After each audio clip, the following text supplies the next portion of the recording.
pleasing. That's a bit better. Okay, so I've got my images over there on the right-hand side. We've got our 2 frames. What I'm going to do before I go any further is I'm just going to select all these images. I'm going to folder them.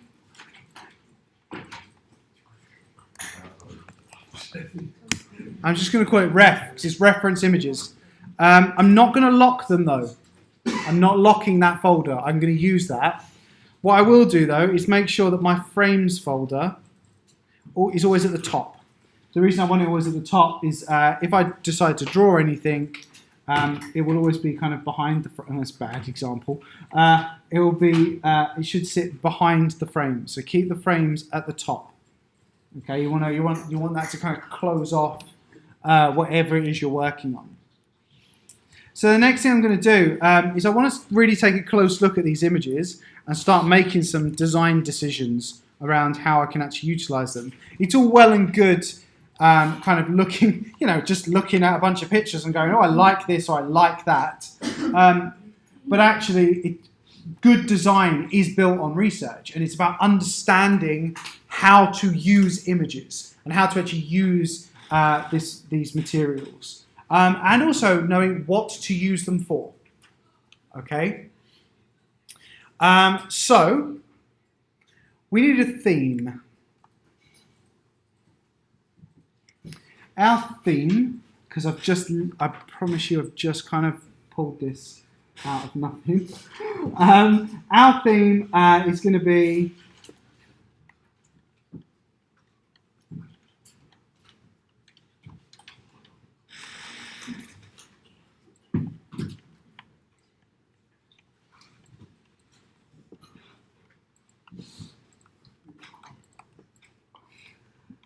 a gateway to the old ones. Now, this theme exists for 2 reasons. Firstly, because I couldn't think of a theme, so I just went outside, had a drink, and thought, oh, what should we use? We need to use these for something really creative.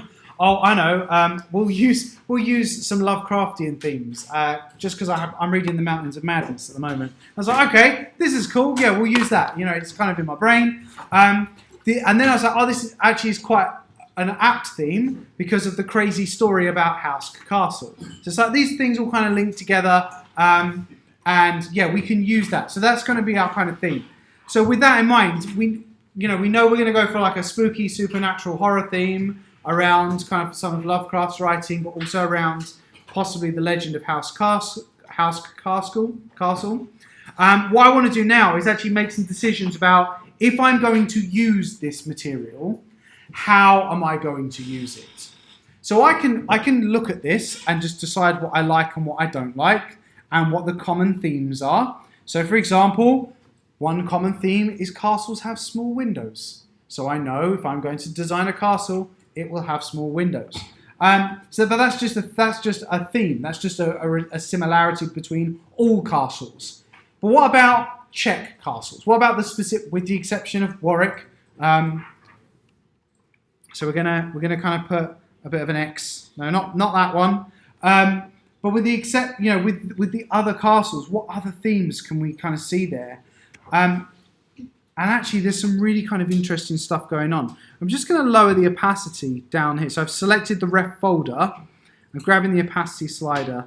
I'm just going to take it down just a little bit. Sorry if that's a bit too much for your script up here. But the reason I'm doing that is I want to be able to look at it quite closely and be able to draw over it without too much interference.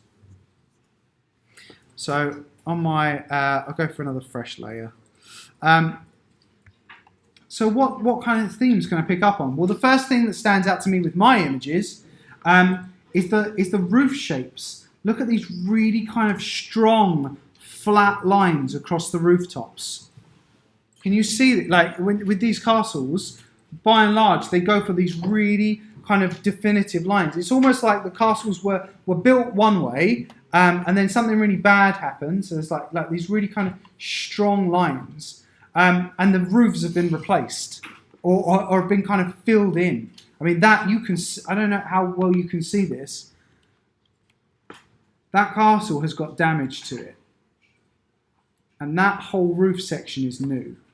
That's all been added afterwards. That's quite an interesting design feature. But these kind of flat lines that you can see here, these are really, really interesting. So that's something that I'm going to bring in. This house castle down here has got the same really flat tops. So unlike French and German castles have spires, you know, they're really kind of tall. Think like Disney Princess Castle, you know, there's really kind of tall spires. These don't have that. So that's the first piece of identity that I can kind of draw from this, is that one. The second one that really stands out is they do love a good straight vertical line as well. These lines here, these castles just go like straight down. There's none of those weird kind of battlement features. You know, they are like vertical, just completely vertical. They have towers, but not turrets as well. I mean, like you've got these kind of small towers here. This little tower here. Okay, over the back. But yeah, and like obviously this one's got a tower, but they're not like spindly turrets. And up the top here as well, you've got towers, but not turrets. You've got nice flat edges. And also, the other thing that kind of stands out for me as a design feature is they're all quite high. Some castles are quite flat and quite, you know, they have you think of like, it's not really a castle, but like the Tower of London as an example. Apart from the central building, which is quite new, the rest of it's relatively flat. And a lot of other European castles are like that. They occupy a large space. So they have like a keep around the outside, and then they'll have like a series of buildings inside.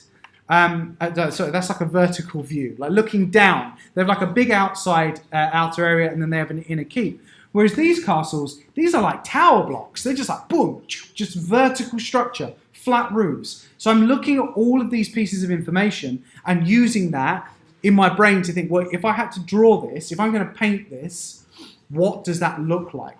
Yeah, I can't make all those decisions and go, oh, it's got this and it's got that, and then go over here and start drawing in like, oh, it's got a tower there, and it's gonna have it's gonna be like this, and then there's gonna be like a weird building here, and it's gonna have like a really kind of sloped roof that goes this way, and then there'll be a tower at the back, like that, and then around the edges, I'm gonna have a big castle wall. Can you see already? I'm just winging this, but it looks absolutely nothing like the research that I'm doing. I've stepped so far away. We have a big kind of portcullis building there. Yeah, it looks absolutely nothing like the research that I've just done. It's got no similarity whatsoever. So the whole point of bringing in these images is that we can actually look at them and use them to make informed decisions about our work. So I know that straight away we're gonna have some really kind of interesting flat shapes at the top. We're gonna have a tall tower. But I want to build on that theme, and I want to make it look quite scary and kind of, you know, quite sort of dynamic and interesting. So let's get rid of that stuff. I'm just going to increase the opacity back on the reference layer, because one of the other things I can see with these is that they kind of look more interesting from below than they do above. Which makes sense, because when these castles were built, no one was looking at them from above. No one could fly over in a helicopter and take some shots. You would only see them from below. So in order to look impenetrable, yeah, they would have to look quite impressive from the bottom. So I think if that's the logic of a castle, then that's the logic you should follow in your painting. If you're going to paint something that looks really effective, paint it in the way it was designed to look effective. So frame it quite low down. So what does that mean for this image? So this is our frame here. If we've got to paint this image from low down, also just to point out, I'm using a brush here, and I promise you, I have barely any clue what this brush is. I'm just using a classic cartoon brush, and I think I made it a bit flat. That was it. I'm not a big person for like brushes. Like I really don't care. You can use pretty much anything you like, because it's the way you use it that defines its effectiveness, not where you bought it from. So if that's true, if my castle is going to be really high up, I need to think about the layout of this space. How do I use this frame to emphasize that shape? So straight away, we need to think about our horizon line. So what I'm going to do, I'm going to take a guide. I'm going to bring a guide down. I've turned snapping off, by the way, so I've got no snapping going on. I'm going to bring a guide down, and I'm going to sort of place it around here.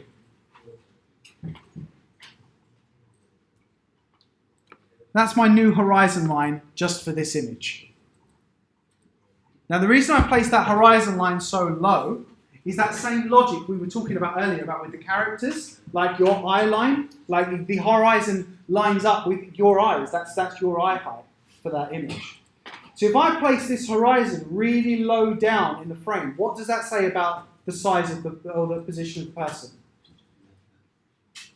You guys tell me, what does it mean if the horizon's really low in the shot? It's small. The camera's low. Either the camera's low or the object of focus is enormous. Yeah, and you are looking up at it, and that puts the horizon at a low level on the frame. If you are high up and you're looking down on something, you can, it sounds mad, and you'll look like you've gone crazy if you stand outside the building and do this. But if you just stand and look for the furthest kind of sight line that you can see, so look right down the street, or if you can get a good position, if you do this and look through your peripheral vision, you'll see that the horizon is at the bottom. And if you do this and you look through your peripheral vision, you'll see the horizon nears the top of your eye. And that's really important because it helps frame our understanding of these images. So this is my horizon line. This is the line on which everything kind of settles and makes sense. So what I'm going to do now is I'm going to start to actually, that's just my guide, I want to sketch in an actual horizon. And I'm going to use reference from these images. So one of the things that stands out with these images is that, if I just go to my hand tool, you go away, they really liked building them on like rocky kind of outlets, like top of the hill kind of position, which makes sense for a castle, doesn't it? You don't want anyone getting in, so you build it at the top of a hill so you can see for miles around, and it's really hard to climb. So I'm going to play on that idea. I'm going to start sketching in some basic environment lines of like, here's the furthest you can see with the naked eye, here is the bottom of the castle, here's the top of the castle, and just start to place those objects where they kind of exist together. Okay, so the first thing I'm going to do is just make that really kind of clear decision that if that's my horizon line, I'm just doing this with not black. Never draw with black.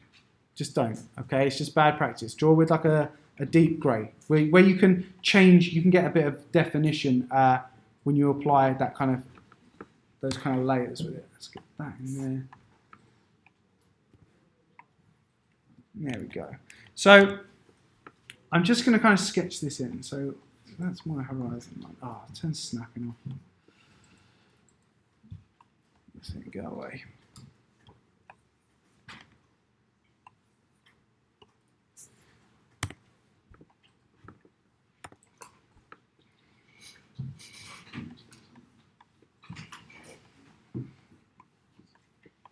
So I quite like the idea of like, if this is my horizon line, we need to get some distance from it. So I'm just going to put some depth layers in. So think about that's the furthest point away, and this area here is right in front of your face, and what exists along the way.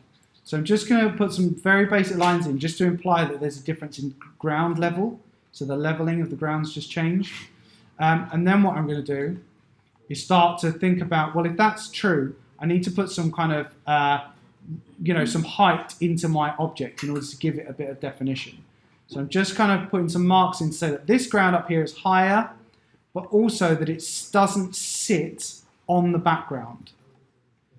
So I can now, because I've put these first lines in, I can actually take the guide out. So if you hover near the guide, you can normally grab it. Oh, my screen's gone really dark. So, actually, I could just take away, so view, show, guides, just make that guide invisible. So, so what I've done here is I've said, like, this is the absolute horizon just here, like these two lines.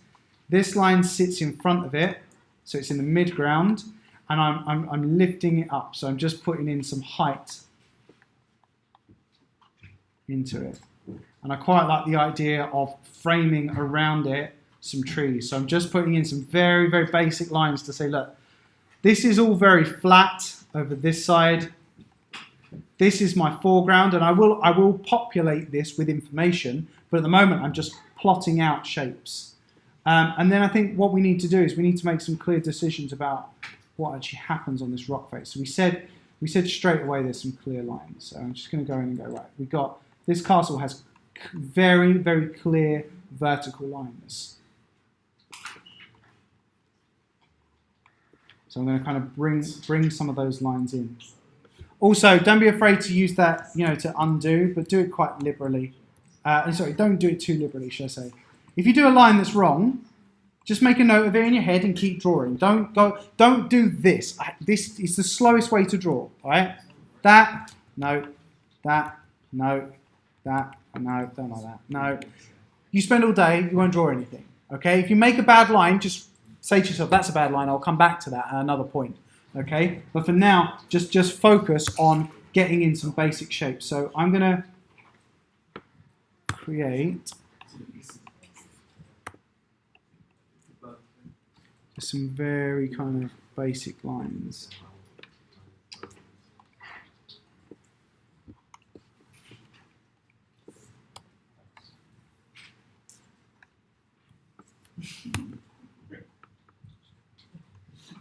It's a bit better. It's still a bit funny. I'm just going to go for like some.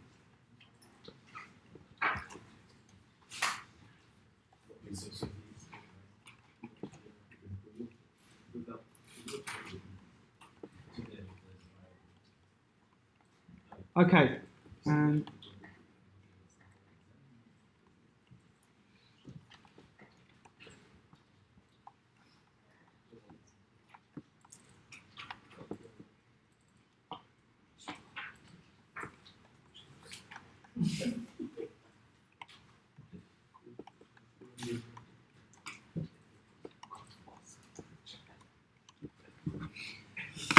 right. Have a crack at something like that. So think about, decide where your horizon line is, and just put in some, this is not a drawing, it's a plan. You're making a plan for a drawing. This is what my drawing will become slowly. Now, there are a couple of things you need to give consideration to. First off, you have to have a basic understanding of perspective and 3D shapes. So I know that most of these castles have kind of a pseudo rectangular shape. So I've kind of taken some of that on board, but I've also made some notes for myself here as well. So one of the notes I made for myself, which seems like a very odd thing, but I just did like a weird shape here, this thing here. And the reason I did that was just to remind myself not to make the vertical lines perfectly straight. Like I want to put some curve, like something like slightly bulbous, like there's a wall or a protective barrier near the roof, or just something that's not a perfectly straight line. So I'm not drawing yet, I'm just putting ideas down. I'm just saying to myself, yeah, it's roughly this or it's roughly that.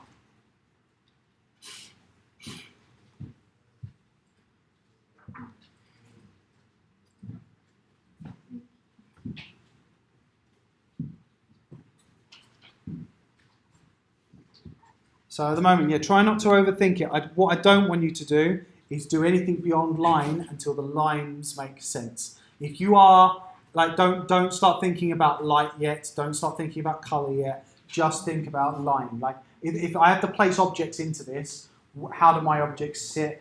And the lines you put down for your castle have to have some kind of relationship to the research you can do.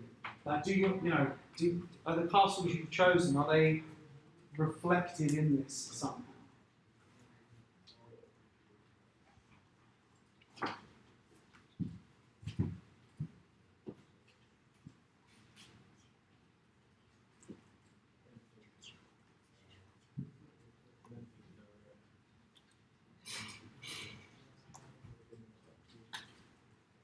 You're going to find it very difficult to find more reference imagery when you get to the details. If you pick objects that don't exist, you've set yourself a challenge which is very hard to overcome. You've got to go back to photography of real images Because if I say, okay, what's the exact window shape of the castle like this? There's no way to know, is there? So you start with the real. We'll get to the fantastical. But the real is where it starts to make sense for us.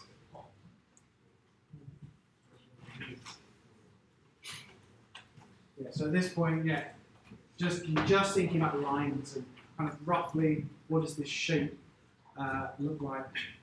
What I might do is I might switch the lights off in here because it's quite tricky to see some of this information. Do you want to make them like that? Yeah. Okay. Yeah, it's got a little silver little thing.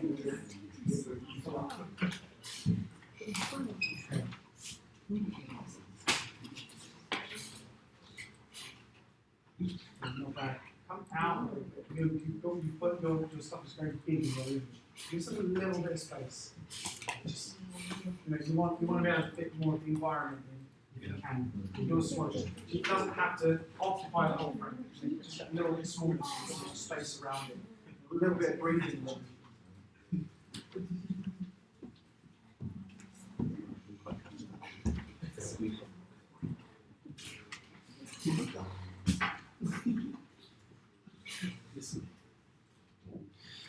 Okay, right.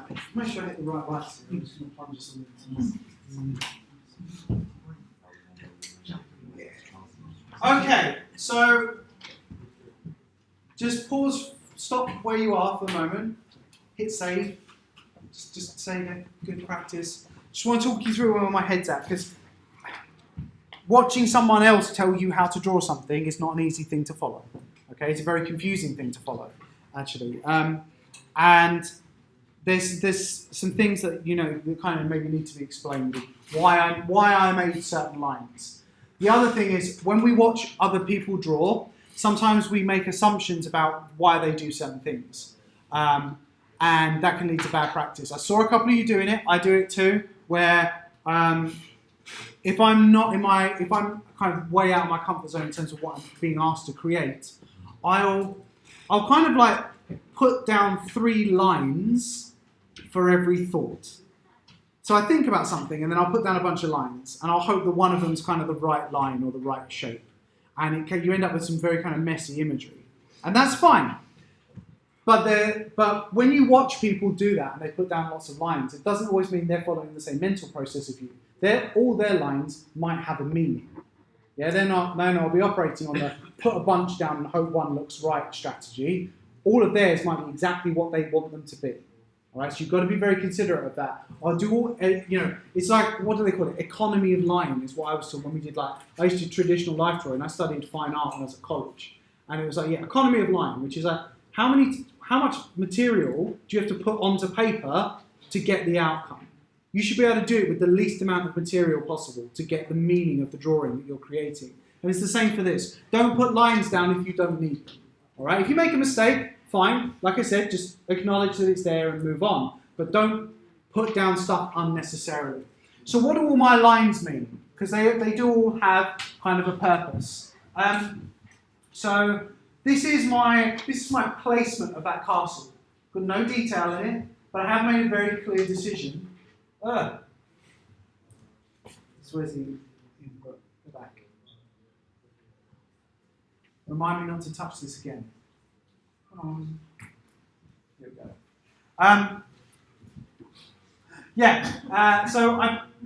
This is just a placeholder. It doesn't have any information in it, but it tells me in this drawing, this castle occupies this much space.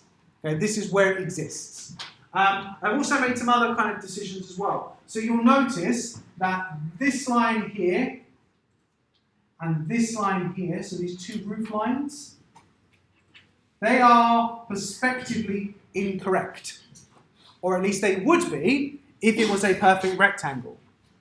Okay, but from a top-down view, what I'm trying to create is something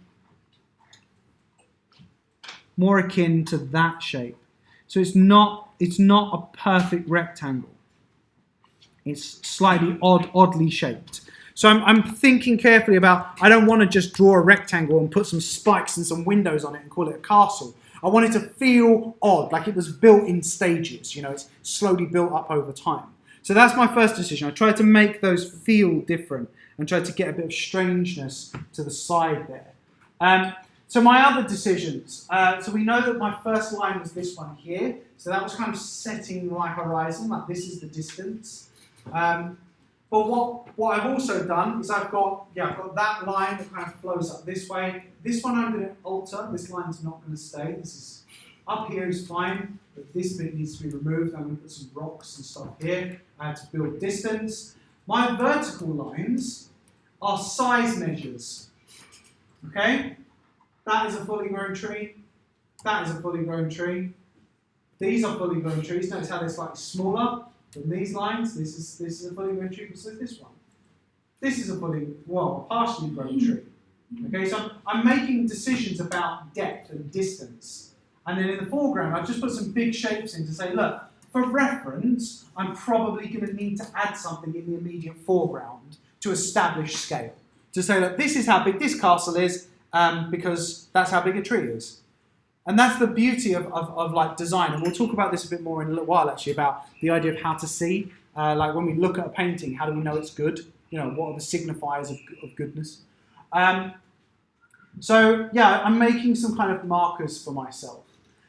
So the next thing I'm going to do is I'm going to, on a separate layer, so not on this is just my blueprint, just my plan, on a separate layer with either a smaller or a slightly tidier brush, what I'm going to do is I'm going to go in and actually add what we call the identity pieces.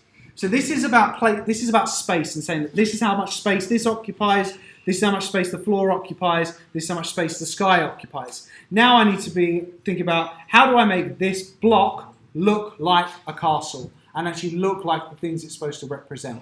So I'm breaking this down in stages. Okay? One of the best ways to think about digital art and digital painting is it's almost like animating in that you don't just go in with the final line art. Yeah? You do the plans first. You board it and you rough it out. Then you do the basic pencil tests. And then you do the in-betweens of the pencil test. And then you do the cleanup. And then you do the ink. It's layers. You build it in layers. Okay? So that's the next stage of this. Fresh layer. Before I do that, I'm going to make a note. So I'm going to call this one blocking. So I'm like blocking out the space. I'm not going to lock it. Okay, I'm just going to kind of leave it as is. And I'm going to add another layer. And I'm going to go into my brushes. So can you all just save your work, add a layer.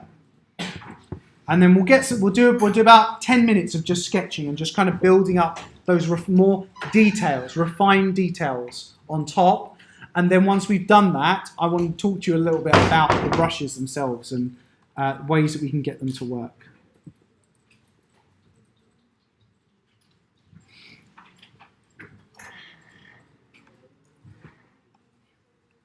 That's lovely. That'll do nicely.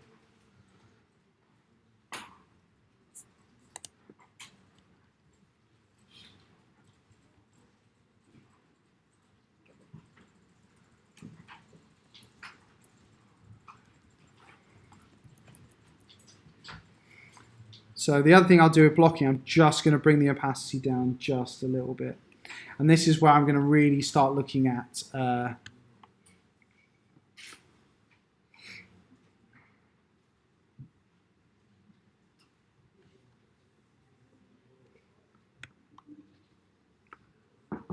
sort of bringing in some of those details.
So I'm just constantly going back, just getting some kind of referred information from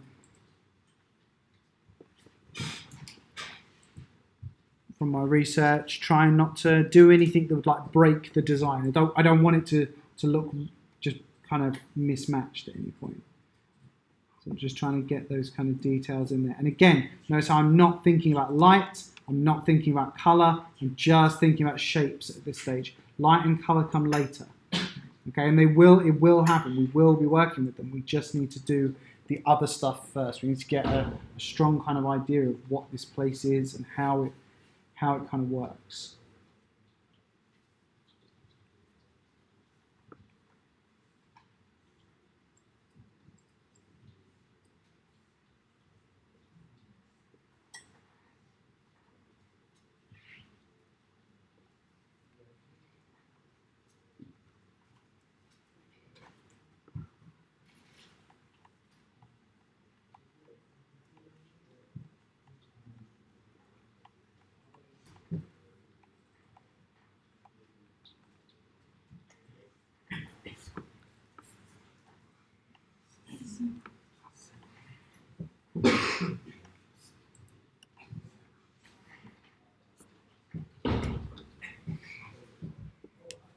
So looking at that, like, how many windows does a building like this kind of have? The windows need to get closer together and kind of spread a bit. Get some there.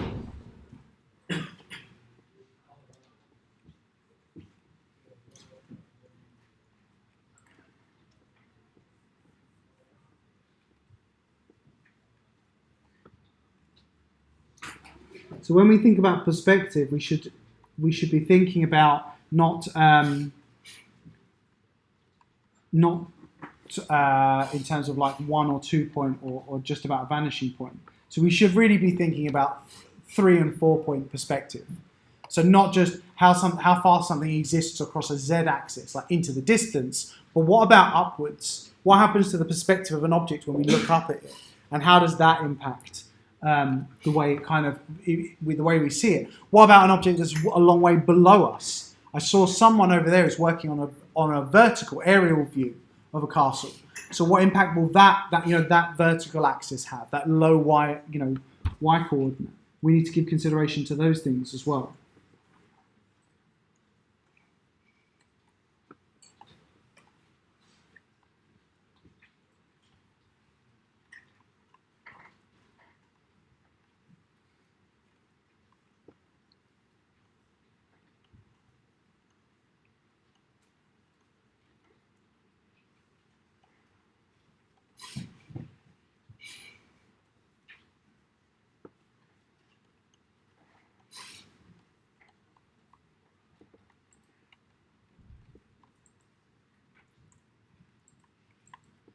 And then as we move through this, there's other stuff we can do as well. So you can start making thematic decisions. Go back to this statement up here about the a gateway to the old ones. Yeah, go back to this and start thinking of like, if this is about, you're trying to make this look scary or kind of look spooky, how do we do that? What do you add to that image to kind of build a sense of dread or a sense of fear within it?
Okay, can you just go another couple of minutes and then I want you to start, just save your work, okay, because we're going to talk through some more stuff and I want to show you, I want to get to before the end of this session is we want to get something down in this frame as well. As I said, we drew the idea of having two is choice, yeah, to give ourselves options about how we work. So I'm going to show you some ways that we can develop choice, okay. So yeah, just another 5 minutes, and then we'll look at those other ways we can work. So I need to clean this up, don't I? And get some.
Okay, if everyone could just pause for a moment. I'm just going to go through some stuff. So the first thing I want to go through is, so I've done some renaming on my layers. So that was my blocking. Yeah, just saying like this is the spaces that are occupied within the frame. And then I've gone in and just done sort of like the first pass of the line work. So it now looks more like that. So it's got a little bit more definition in it. And I'm starting to put down ideas that are narrative driven. So I'm thinking about like how this story is going to be told, and like what narrative do I want people to draw from this single image? Okay. In terms of the way I've used my brush, I think it's really important to think carefully about how your brush behaves. So the brush I was just using. What was I using? Oh yeah, the classic cartoon one. So I chose that dry media brush, and then I actually flattened the tip down. Now the reason I do it, this is preference, this is not like a rule, but the reason I do that is because it produces two different lines. Vertically it looks like that, horizontally it looks like that. So it creates a little bit more variation. When you draw a line, you naturally get variance, even when you push the same all the way. You actually get a difference in thickness at key points. Okay, it's not like if it were perfectly round. If it were perfectly round, it's a great way to do a comparison actually. There's perfectly round.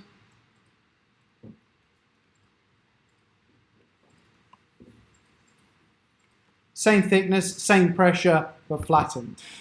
Okay? Flattened. Round. So you just get more variation with it. So it's good practice to think carefully about sort of the way you set the brushes. When you're rendering, I will get to this. When you're rendering a painting, you may use certain texture brushes. You may use soft feather brushes to just smooth out transitions of color or transitions of light. You might want a really sharp or a heavily textured or stamped brush to add a texture to a certain surface. So that's fine. When you're drawing, I think it really doesn't matter. Actually, you can use it in any different way. One of my favorite brushes was a type of charcoal brush, which is not a pencil, but it was a charcoal stamp. But I'd flattened it down, and it behaved perfectly as a gouache paint application brush. Just thick layers of color. It works really nicely for that. That was not what it was designed for, but the way you use them is up to you. All right. I think one of the biggest wastes of time for people who are kind of establishing themselves and establishing their practice in digital art is to worry about nonsense like brushes, or this idea that there's a set out there somewhere that just by owning it you'll be better. It's just not true. Okay. It's about how you use the tools that you've got. So that's a little bit about brushes. We will go into like brush dynamics as well in the weeks ahead and start looking at the way that the color and pigment is released, the wetness, how it transfers as well, like doubling up textures and things like that. So we will look at those things, but not today. what we want to do now is look at another technique. Oh, no, we don't. Before we do technique, let's talk about notes. Okay, so I've put some notes on here on their own layer called notes. The best way to think about notes, how many of you at some point in your life have built something out of Lego? Yeah? Most people at some point have used Lego or building blocks or Meccano. Imagine building something out of Lego, but you're only allowed to read the book at the start. Like, you get to read the whole book 3 or 4 times through, and then you've got to throw the book away and build it. That's what drawing is like without notes. Okay? If you can imagine just drawing without ever having a plan for yourself, it doesn't work. All right? You need to communicate to yourself how you are going to create something. Because, like, for example, at the end of this session, I'm going to save this, I'm going to close it, I'm going to a meeting, and then I'm going home. And the next time I open it will be next Friday. And I'll be a very different person next Friday, because a whole 6 days will have passed of my life, and my head will be in a different place. How on earth am I supposed to be able to open a file 6 days later and just know exactly, not just what I was doing, but what I was thinking and what I was feeling the last time I was working on something? Right? We've got to give ourselves some help. And having layers with notes on them is a great way to do that. So I've got some very basic notes here first. So my notes are all driven around the narrative. I'm trying to build a story. So I'm reminding myself of the story. All right? It's almost like when you know the start of an episode of a TV show, they always do the previously on. And you just get like 20 seconds, no, this was the narrative before, in the previous episode. And it's just like that. So notes I've got here. So the first thing I think I put up was, so I've drawn some sketchy ideas here of like tree stumps. And the tree stumps serve 2 purposes. The first one was, by having cut down trees near this path, they create depth because they'll get smaller as they move into the distance. So it creates depth in that image, which will be really valuable. And then I was thinking, how can I use those? Nothing should exist in your paintings if it doesn't have a purpose. Everything in an animation and everything in a film exists to drive the story forwards. So if I'm going to do tree stumps, well, surely there must be a reason. Why would they just cut down a bunch of trees in front of their castle? It doesn't make any sense. I've got to give it logic. So I thought, well, how about I paint like little offerings onto the tree stumps? So there's like these tree stumps, and on top of the tree stumps are like gifts of food and of candles and of little trinkets and things like that, on all of them going all the way back. It builds the beginnings of a story. Something's happening in this place. It's not just some random castle in the middle of the Czech Republic. Okay? It has a narrative to it somewhere. So that was my first thing. And then I kind of kept on that pattern. So I was like, okay, well, what do I want? I want a contrast in the image. So I thought, well, here, I like the idea of the castle kind of rising up above these treetops. It will make it feel big and impressive. So this is going to be dense forest, really tightly packed, which is a nice contrast because we're going to have here tree stumps with the offerings, I made a note of, but in the background, I want to do dead trees.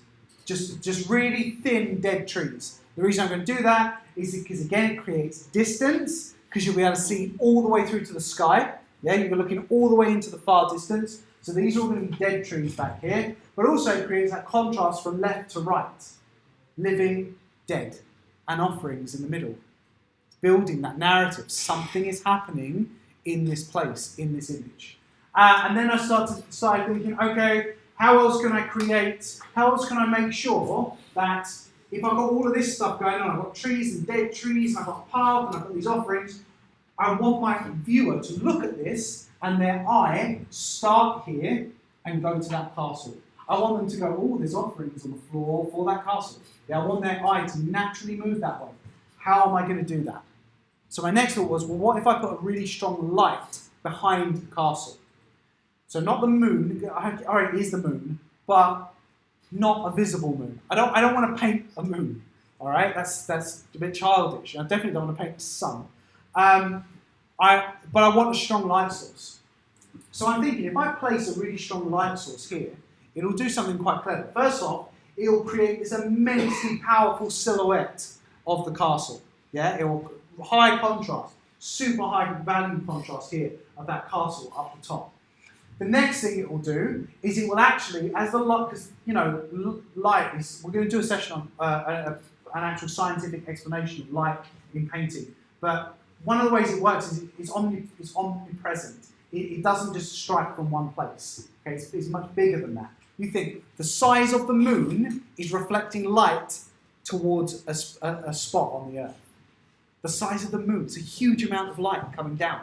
So it actually covers quite a lot. But having a big strong light there meant that what I could do is I could use it to highlight all the plants and stuff in the foreground and the offerings. Could be, maybe not these ones in the background, but these ones in the foreground. The light would creep over the top and would hit them so I can get nice highlights, high value areas there. But I also thought these squiggly lines here represent cloud structures. So having really dark cloud here, we create strong cut lines of that cloud where the moon kind of hits it. So it creates, I'm starting to think about shapes, but all of these shapes all encircle one thing, that castle. So I'm making decisions about that eye and how it draws back. So now that when you're drawing in your details, now is the time to start telling a story. Every element you add in your line drawing should add to the story. It should build some meaning to it, some purpose to it. Okay, like I can see yours has got a signpost in front of your castle. Why is it wonky? Why, what's the reason for that? That's the sort of thing we need to think about. Is it wonky because it's been broken and knocked over? Is it wonky because there's a bag of rocks hanging from it? I don't know. But these are the things we start to make decisions about. So that's stuff to think about now. The last thing I'm going to do today, I'm going to show you how you can get a similar effect in terms of planning a drawing, planning a painting, but doing it without drawing it, or at least without beginning it with a drawing. So what I'm going to do, I'll kind of do a couple of steps through it, and then I'm going to leave you to have a go at this. But I'm going to do some basic photo bashing. So I'm going to hit the V key. The V key takes me to my selection tool. I like to use auto select. So that means whatever I click, it selects on whatever layer I'm on. So just to bring this out a little bit, like this one.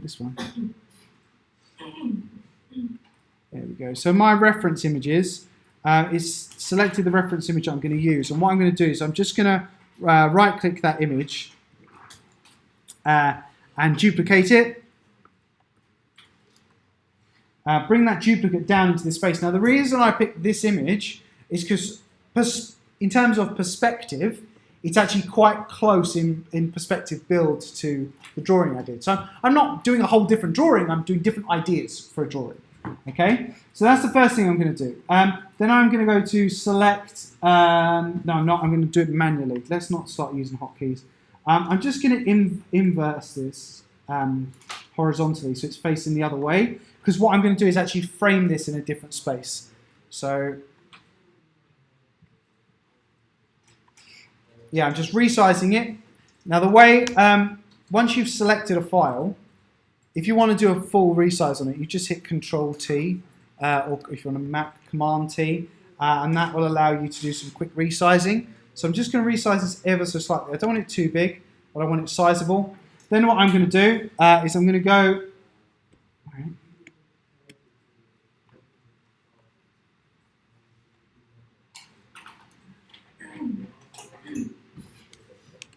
Take it, no, actually, let's put it back as it. I was going to rotate and start tweaking it that way, but I'm not going to do that. What I might do instead, I'm going to go in, and I'm just going to have a look at, let's reset that. I'm just going to have a look at like cropping some of this out. So the way I'm going to crop it out, I'm going to use the quick selection tool, make it a bit smaller. Quick selection tool is really clever because it will just pull out specific pieces of your image. Like it won't pull out all of it. It works on color dynamics, so it will analyze colors and then from that make decisions about what to select and what not to select. So you can hold, you just click and draw to draw more in. Or I think it's hold Alt will allow you to take pieces away. So, or if it's Option, if you're on a Mac. So I'm just going to go Alt there and then draw that in, a bit more closeness. That'll do. So just highlighted that kind of section and thought, well, I don't really need that. None of that's necessary. I can delete it, or I can just, you can do the Command J thing to cut it out if you want to. So I'm just going to, oh sorry, it's a smart object. If you've got a smart object, because I embedded these, you need to rasterize them. So you just right click the layer, select rasterize layer. There we go. Now I can delete the bits that I don't need on the image. There we go. There's nothing more joyful than hearing someone watch Tom and Jerry, is there? Can you hear that? It's great. You're just instantly recognizable. So I've kind of taken the bits that I needed, removed the bits that I don't, and now I'm going to play around with actually like manipulating that space and doing something kind of interesting with it. So what I'll do, let's go in a bit closer. I've got that, yeah, the piece that I want, but it's not quite the way I want it. So I'm just going to make sure I've got it selected. I'm going to go to Edit, and then Transform, and then I'm going to select Perspective. And the Perspective slider, what that allows us to do is to just manipulate the objects ever so slightly in order to give them the kind of a feel that's kind of more akin to what we want. So it allows me to just kind of ever so slightly warp this image just to get it into a perspective where it kind of feels like it's got the right amount of depth. I want to exaggerate the shapes that already exist. So that's not too bad. We can also use the warp tool, but the warp tool can be really messy. So the warp tool does allow you to kind of modify the image, but it works on whole components, so it's quite easy. When you're working with geometric shapes, like a building, you don't want to use a warp tool, yeah, because it will turn straight lines into wonky lines. You definitely don't want that. So I've kind of got it roughly where I want it. Yeah, let's go forward. Yeah, so I quite like that kind of positioning. Yeah, it's not too bad. Then what I'm going to do, I'm going to go back to this. I might pick out some of these bits and just kind of get rid of them because I don't really want them in there. So we're just going to kind of feather these a little bit and go back to the right layer.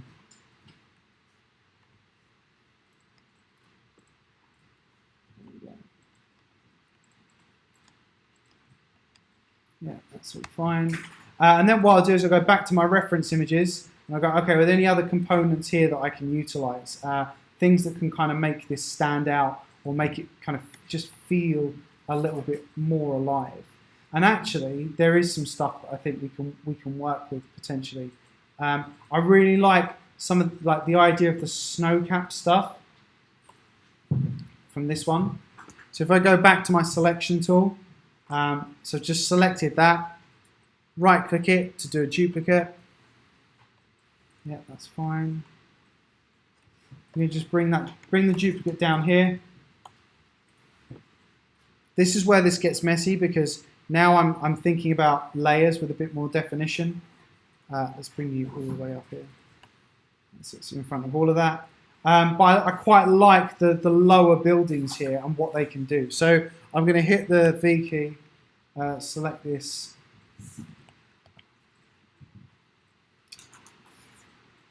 And I'll rasterize it as well so I can edit it. Rasterizing just turns it into a pure pixel-based layer, basically, is what it does.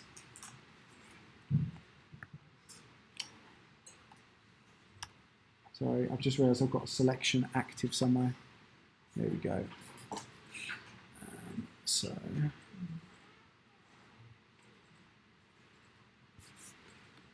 I'm going to turn this way. The reason I want to turn this way, and I'm sorry that if you can't see this on the screen, I'll make this much bigger. But it's actually just based on the way that the buildings are facing. There's a lot of this is facing off to the left, or it's facing to the left. So I think this will work a little bit better facing to the left as well. So I'm just kind of bringing this right out. That's it. That's not bad in terms of scale as well for a guess. Yeah, it's not too bad. So what I'm going to do now is I'm actually going to go in. This time I'm going to use the lasso tool. So the lasso tool allows you to do some very quick rough drawing. But I'm going to go in. I'm just taking very specific sets of buildings. I don't want all of the content. Okay, I just want certain pieces. Okay, I want that bit. That's the bit that's kind of interesting. So I'm just going to pull it out onto its own layer. This one can go in the bin. I don't need that anymore. And now I've got something that is scaled up a little bit too high, but actually it could work really, really nicely.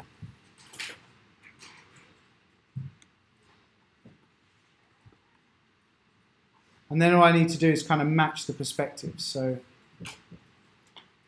let's go, let's rotate it up ever so slightly. And then I'm going to go in and I'm going to warp. I'm going to use the perspective tool again. So transform, perspective. I just need to pull this down. So what I need to do is, can you see, it's quite hard to describe. Basically, I need to make sure the perspective lines on these buildings line up. So I'm measuring the top of this one here against this line here, because I want them to feel like they're facing the same way.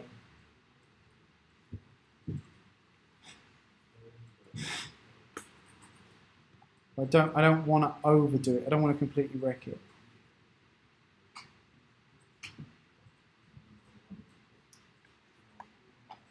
Try and keep that nice and high.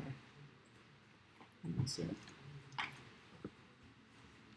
That'll do. That's not too bad. So I want it to kind of feel like it flows towards the same horizon line. If I were to draw the horizon line in, it's going to be about there.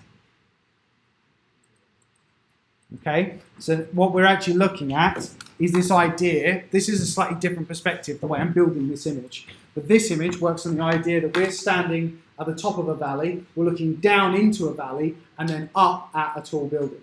So our eye line is actually in line with that chimney stack. Okay, that's where our kind of view is going to be. But we're also still kind of looking up at that castle. So there's parts of this that I'll skew slightly. So I know already, I can see. If I had just had a new top layer, I can tell you right now that I am going to cut this castle up a bit. I'm going to take this line and kind of thin it that way. I'm going to trim it off that way to give it a bit more depth. But what I've actually managed to do here is if I now take all of this content, so I'm going to take, not that layer because that's pointless, but I'll take down to the first copy. Where's the first copy? That one's the first copy. I'm just going to folder them up. I think I got them all. Yeah, I did. Okay, so I'm going to take all of these, lower the opacity right down, but already it's actually given me in terms of sketching, I can go over this and start drawing in detail much, much faster. So just by chopping up a couple of images, like very, very basic image chopping, I can do, I can bring some content in really, really quickly. I can go back as well. There's other content that I can use. For example, if you want this to feel like it's got a bit more depth to it, if we go back to this one, I think it'd be really useful. See all these trees in the foreground? To use these trees, duplicate them up a bunch of times, and start layering them down the bottom here. Remember, we're just thinking about lines. We're not thinking about color at the moment. The layering at the bottom would feel like you're looking over the top of trees down into a valley, and then you're looking up a hill. Okay, so all of these sort of little pieces of design can be really, really helpful. So I'm just going to, for example, grab that one. Whoops. We'll duplicate it quickly and try not to. We'll duplicate that. Rasterize it. So yeah, I would bring this down here. Put this above group 1 actually. Is it higher than group 1? Then what I'd do is I'd use that lasso tool again, really rough, because you only just want an idea. It doesn't need to be perfect. But I like a shape like that. So I don't want that building. I just want all of these kind of trees. Take those out. Delete that.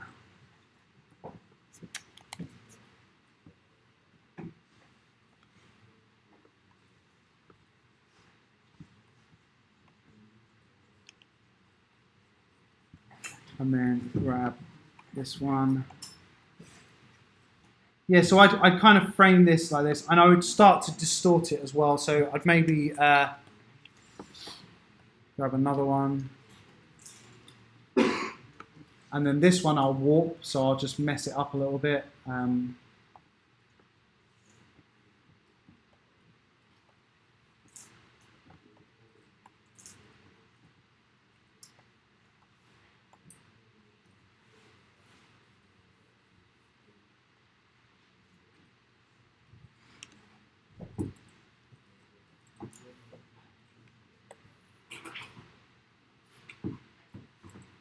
just sort of layer it over there. That's fine. And then I'll copy it again.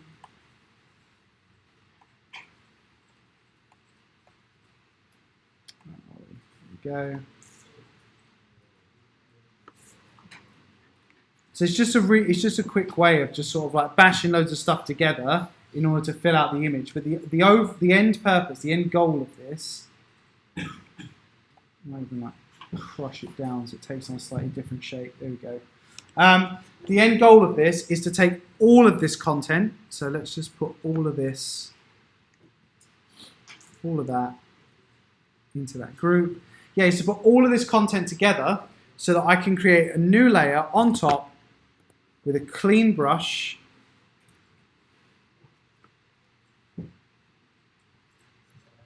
Let's get a new layer. Take this one down a bit lower. And then with that new layer and that clean brush, I can now go in and start actually sketching in the details of what I want to create. So I've got all of that rough kind of planning of the space is done for me. And what I've got instead is just some really kind of interesting shapes that I can start to kind of sketch from. Yeah, so I can start to actually make my design over the top. So there's two different ways of doing it. Like neither one I think is more effective. The only difference is between the two of like grabbing a bunch of reference images and chopping them up and taking pieces from them to plan a design and sketching it fresh out of your head. I promise you the only real difference is you need Photoshop for one of them. That's it. The planning, the first version that we did, that can be achieved in a notepad. You know, it can be achieved just, you know, on a tiny little bit of paper. You can do it on a scrap of paper or in a, you know, in a moleskin book or whatever you've got. Whereas photo bashing, obviously you need software to do. So, you know, there's lots of different kind of mentalities with this. Well, where we're going to take this, where we're going from here in terms of like our learning process, I just want to go back to the sessions that we talked about. Where is it? That's the one. So this is, yeah, kind of where we're at today. So we haven't managed to get to sliders yet, but I'm going to fold that into the lighting things, I think. So sliders and adjustments. But we've looked at, yeah, importing stuff, very, very basic photo bashing. We're going to talk about how to see as the last thing today. We talk about file formats and management, navigating the interface, customizing the interface if you need to. So how to use certain sets of tools, how to put things into folders, you know, how to just organize your work and kind of manage it. The last thing I want to talk about, and it's kind of to give you a bit of inspiration, is this idea of seeing. Like how to actually see and how to understand what a good image looks like. The only way to do that is to build a strong collection of imagery, you know, of actual materials that make sense to you. So with Pinterest, start to get smarter, perhaps, in the way that you use it. I remember when I started using Pinterest, I had one board, and it was called Animation Design. And just everything I found from animation design, I just threw into this board. And it had like 1,000 pins of just random stuff in it. So difficult to navigate, because when I went to go back to it, I couldn't find anything. So I had to start getting really clever with the way that I use the boards.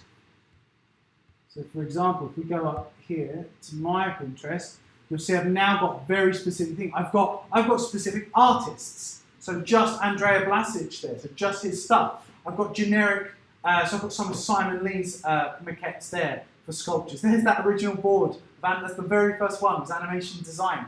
But then I've decided to pick it down into more specific things. talking like this was where it started to get specific. Oh, I'll just look at environments or reels and films or anatomical studies. So just for anatomical drawing. And then it starts to get into even more specific things. It's like, okay, if I'm doing one of the ArtStation challenges and I want reference materials, so this was the Wild West challenge, which was a couple of months ago. These are my reference materials. Yeah, everything from costuming through to architecture, through to environments, through to light and nature. So I'm really pinning down the specific information that I need because it's training my eye of what to look for. Yeah, so I know in a Wild West scene, I need to see this kind of architecture, this kind of light, these kind of animals, this kind of wardrobe. And that's what we mean by how to see. It's like actually being able to look at a piece of artwork and know what's right or what's wrong about it. And what that will help you do is build a really strong eye. So where's my digital color design? Yeah, digital color concepts. Okay. So this is a great example, actually, in terms of like how to see and how to understand something's good, is to be able to look at it and make sense of all the components that make it work, that make it valuable. So let's look at one that's more like a big piece. Actually, let's go visual development. I've got another folder for this. It's not very colors. These color concept boards are really around process, but I've got one that's around visual development. There we go. Story art and visual development. And it's got subboards as well because I'm massively nerdy. So let's look at keyframes. So in terms of what's a good eye? Look at this piece for Ratatouille. It's a great piece of concept art. Tumblr died, didn't it? Let's go back and do a different one. But yeah, so just being able to look at a piece of work and understand why it's good. For that, I think that's Ryan Lang, obviously for Moana. But as a piece of visual development, as a piece of digital painting, it's got so much information in it. It's got a very clear story. It's got a fantastic use of light. The composition's really nice. Our eye doesn't just go straight up, but it's sort of we can see the twist and the contortion of the character. It's a really, really good piece of painting. But it's because I'm looking for specific elements within it. I'm looking for good composition and the right use of light and the right use of colour. That's great. Scott Watanabe for Moana, not for Moana, for Princess and Frog. Really good piece of design. This is her from the Almost There song sequence in that film. You should go and watch that film again if you haven't seen it in a long time. It's really good. But this was, one of his pieces for that. And I know that that's good because there are certain things I'm looking for. I'm looking for not just the architecture of the inside of an early 1920s or late 1900s building, actually. 19th century building, sorry. So the building's got to be from anywhere from about 1880 to about 1920, but it needs to look dilapidated, because that's what that theme is for. And everything in this screams that.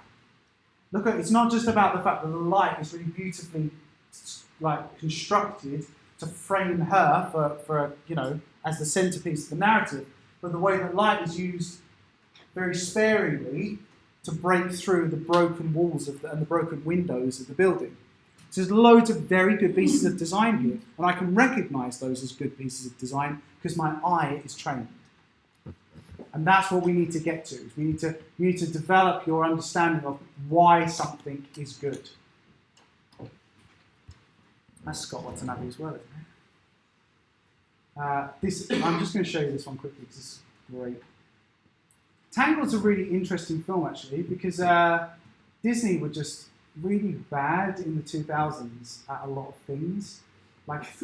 They just weren't doing good stuff. Okay, let's look at Dan Cooper. That's a great example of a digital painting. But with that film, they kind of went in a different direction and started really engaging with artists and giving artists more control over the entire process. So not just using them to generate the map paintings and the character designs, but actually asking the artists to really design the shots like they used to from 1935 to 1995. There was a whole history where they had a very specific way of working And then around 95, they just sort of moved away from that slightly, and it shows actually in the films that were released between 95 and 2009, 2010.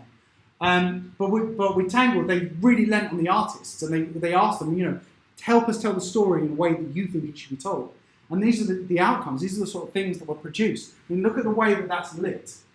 The way that strong background light frames all the characters. It's the way they're not just standing there, he actually has an expression on his face. So that's Dan Cooper, that's a Dan Cooper. But the great thing about these is they don't even have to be detailed. But that's a great digital painting, and it tells us exactly everything we need to know, but it's really simplistic. So that's what we mean about a good eye. We will train our eye to understand things. That was the one we were aiming for initially. Great, brilliantly lit, so fantastically lit. So it's really dark and dank inside and kind of spooky looking. But we know it's not spooky looking because they just did a lovely song number, which is really nice. And then the door slams open, and the scariest person in the room is a horse. Yeah, the most intimidating creature in there, the room full of barbarians, is this horse. So brilliantly and carefully constructed. Good light, good composition. The characters are posed. They're not just standing there rigid. They're actually performing. So that's what we mean. Train our eye to look at something and go, oh, I like it, but I also know why I like it. I mean, that may as well be, that looks like it's being animated in terms of like the characters they're not posed awkwardly in like a photo shoot. They're in motion, like they're in the middle of moving. That's a really, difficult thing to be able to do. But this does it brilliantly. So that's what we mean. We're going to train our eye so we can look at images and understand why they are good. And the starting point for that, I think, is actually just to expose yourself to as much art as you can and look for the details within it. Try and understand why something is effective. Look at that as a piece of storytelling, that blue one. Why does that work? Why, what about the colour? What about the light? What about the position of objects? What about the perspective of the viewer? What do all these things add up to? All right, so that's one of the tasks that I'd like you to complete for between now and the next session. Because the next session, just to go back, we're actually talking about the process of painting, the proper workflow, okay? And there is a component that's missing. All right, refining shape, painting light, application of local colour, bringing in the idea of rendering. This is what we're going to look at. In order to do that, you need something that I was doing, but I haven't explained very well at all, which is a story. My story for my castle painting is fine in my head. I get the themes I'm going for. I know the story about the building that I used as reference. So I've got lots of stuff, but it's all up here. You don't have that, and you need to get your own one. So what I would like you to do is build a Pinterest board around with materials that are used to inform the story of the painting you're going to create. So assets that will help inform the ideas behind the story. Okay, so you can start to bring those in. To give you ideas, I'll show you another ArtStation challenge board actually, because that's where the ArtStation challenges, I don't know if any of you do them, but you should do them just as practice for doing a thing, like for making stuff. But I like to do them because I like to, find a new story, write a story out of nothing. And the water challenge, where's the water one? Under the sea. Did I go past it? There it is. So for the ArtStation challenge for this one, what I wanted to do was to have like mer people. No, I didn't. It wasn't mer people. It was scuba divers encountering like the biggest nautilus you can imagine. So this is a nautilus, these little weird squid. But I was thinking like the idea of a nautilus that was like the size of a building underwater. Just this huge, to the point where it was like a city because all the other sea creatures used it like a living coral reef. And that was the idea I had in my head. So how do I get that? How do I know what that would look like? Well, you do the research. So I wasn't just researching scuba divers, I was looking at, like really, really old scuba sets. I was trying to find as many pictures of nautilus as I could find, not just to understand what colours they were, but their physiology. How does one move? So when I pose it and draw it, it looks right. It looks kind of natural. And that's the kind of mentality that we need to have. Same for the Star Wars one. With the Star Wars one, it was about reptile. I did about the sand troopers. There it is, yeah, the first challenge they did. And I wanted to take on the dewback images from the first Star Wars movie that never got used, and try and create something. So I've just got, even though this was for a Star Wars challenge, half of this board is like pictures of Bossk monitors and rhinoceros iguanas, because I'm trying to understand how to inform my story. Yeah, I'm doing research that matters. It doesn't seem very Star Warsy, but it made a big difference to designing those paintings. How to paint the T-Rex head, and then lots of dirty stormtroopers, because I wanted them all covered in sand inside. So yeah, and then pictures of the desert. Yeah, what do deserts look like? What's the color system of the desert? How did other artists do it? How did Ralph Corey do these? What was his process of painting those images? So I'm training my eye to get ready to create that piece of narrative. Right, that is it. We are kind of done for today. Feel free to stay in if you want to keep kind of doing that line work on the pencil one at the top, or if you want to do some more photo bashing to build more detail, so bring in some more images if you want. Like I said, for the next session, for session 2, I want you to have a Pinterest board of all the things that would help build the story of the painting. Okay, so the next session we're going to do half and half. We're going to do, some of it will be around painting that painting, and then some of it's going to be around painting another. We're going to start a second, completely separate painting as well. We're going to move much faster on, and that's going to be around a scene as opposed to an environment. So we're going to paint with characters in it.